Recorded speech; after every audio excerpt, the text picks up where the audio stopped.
Good morning friends. કહેવાય છે કે તમે ગમે તેટલા ઊંચા હોદ્દા ઉપર પહોંચો પણ તમારા મૂળિયા ક્યારેય ભૂલવા જોઈએ નહીં।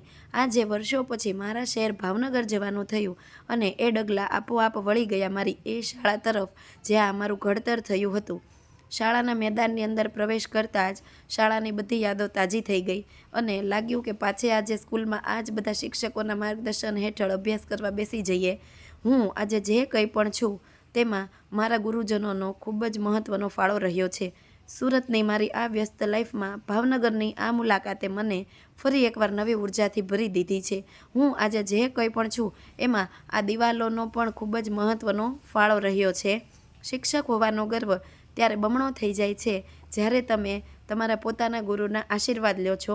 ગુરુ બ્રહ્મા ગુરુ વિષ્ણુ આ આશીર્વાદ કાયમ મારી સાથે રહેશે। હું પોતે આજે સુરતમાં એક શિક્ષિકા તરીકે ફરજ બજાવું છું પણ મારા માટે તો હું આજે પણ એ જ નાની વિદ્યાર્થીની છું।